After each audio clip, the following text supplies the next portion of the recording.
अगर इन प्रश्नों को हम सेकेंडों में नहीं करें तो मुझे बताना। इसका आंसर अगर मैं पूछूं कि इन सब का आंसर क्या होगा, ठीक है, तो मैं बोलूँगा आपका इसका आंसर 3 होंगे। इसका आंसर क्या होगा, तो इसका भी 3 होगा। इसका आंसर क्या होगा, तो इसका आंसर आपके 2 और 3 के बीच में होगा। इनका आंसर क्या होगा, इनका आंसर आपके 4 और 5 के बीच में होगा। इसका आंसर क्या होगा, इसका आंसर भी 4 और 5 के बीच में होगा। इसका आंसर क्या होगा, इसका आंसर क्या होगा, इसका आंसर 3 होगा। इसका आंसर क्या होगा, इसका आंसर होगा 2 के पावर 15/16। इसका आंसर क्या होगा, इसका आंसर होगा 5। अब आपके मन में होगा कि आपने कैसे किया, जो ट्रिक हमने अप्लाई किया है वो आप भी अप्लाई करेंगे। नमस्कार दोस्तों, मैं Rajeev Kumar, turning point academy में आपका स्वागत करता हूं। अब इन सभी प्रश्नों के बारे में 1 बाय 1 करके हम जानेंगे, ठीक। पहले हम फर्स्ट प्रश्न के बारे में जानते हैं। मेरे भाई, जब कभी भी इस तरह का प्रश्न आता है, ठीक है, जब कभी भी इस तरह का प्रश्न आता है तो देखिए उसके मान क्या है, उसके रूट के अंदर बैठा हुआ मान क्या है। अगर रूट के अंदर बैठा हुआ मान क्या है, आपके 6 है। अब तो आपका पहला काम क्या है कि इसका फैक्टर बनाओ और इसका ऐसा गुणनखंड लीजिए जिसके बीच में अंतर क्या होगा, 1 का होगा। तो क्या होगा, 2 और 3, 2 तिहाई 6, इसके बीच में कितने का अंतर है, 1 का। तो जब 1 का अंतर हो, फैक्टर आपने निकाल लिया, अगर इनके बीच का साइन प्लस का हो तो इसका आंसर क्या होगा, बड़ा वाला होगा। तो आपका आंसर क्या हो गया है, 3। जैसे एक प्रश्न और मैं लेता हूं आपको, √56 प्लस में √56 डैश डैश डैश, ये इन्फिनेटिव टाइम तक गया हुआ है। तो क्या करेंगे, इसका फैक्टर क्या होगा, इसका फैक्टर होगा 7 × 8 = 56। साइन प्लस का है, आंसर कितना आपका होगा, 8, ठीक। अब मैं इस पे आता हूं। अब बोलेंगे कि सर जी इसका तो साइन माइनस का है, तो कुछ भी नहीं करना। अगर साइन आपका माइनस का हो, अगर साइन आपका माइनस का हो तो फैक्टर लीजिए, 12 है, 12 फैक्टर क्या होगा, 3 और 4। अगर इसके बीच में 1 का अंतर है तो साइन माइनस का है, तो जो छोटी संख्या होगा यानी 3, वो 3 क्या होंगे, आपके आंसर होंगे। तो इसका आंसर क्या था आपका, 3, ठीक। अब मैं इस पे आता हूं, क्वेश्चन नंबर 3 पे, ठीक है। इन सबको थोड़ा नोट डाउन करेंगे, इन सबको थोड़ा आप नोट डाउन करेंगे, ठीक है।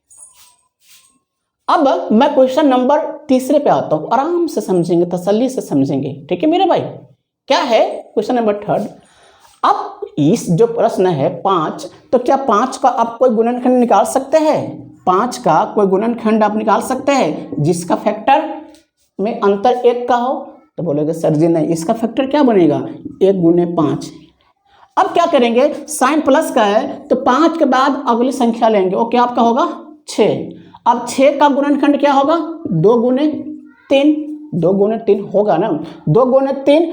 तो जब कभी भी इसका फैक्टर आपने निकाल लिया, अंतर अगर आपका 1 का है तो इसका आंसर क्या होगा, 2 और 3 के बीच। तो क्या होगा, 2 और 3 के बीच, ठीक।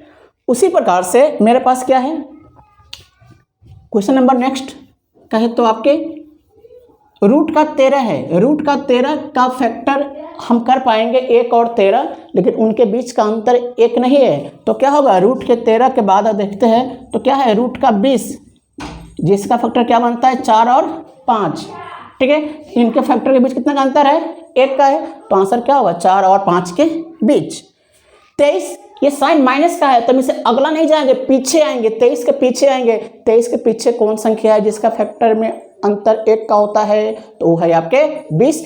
तो क्या होगा, आपके 4 और 5 के बीच, ठीक है। अब जब कभी भी क्वेश्चन ये हो √3 और इसके बीच में साइन गुने का हो, तो क्या करना है आपके कि अगर ये इन्फिनेटिव टाइम तक गया हुआ है तो हमें कुछ नहीं करना, जो इसके रूट में मान बैठा हुआ है वही आपके आंसर होंगे। इसके रूट में क्या मान बैठा हुआ है, 3 आपका आंसर हो जाएंगे, ठीक है। जैसे मान लीजिए प्रश्न और लेता हूँ, √11 डैश डैश, तो इसका आंसर कितना हो जाएगा, 11, ठीक है।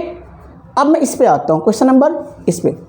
अब हमसे बोला गया है, क्या बोला गया हमसे कि √3 और इसके बाद फुल स्टॉप, यानी कि 4 बार लिख के रुका हुआ है। जब कभी भी इस तरह का प्रश्न हो, उससे बीच में स्टॉप किया गया हो, फुल स्टॉप लिखा गया हो, तो हमें कुछ भी नहीं करना, जो मान रूट के अंदर बैठा हुआ वो लिख लेंगे। क्या लिख लेंगे? 3। क्या बैठा हुआ मेरे भाई? 3 बैठा हुआ है।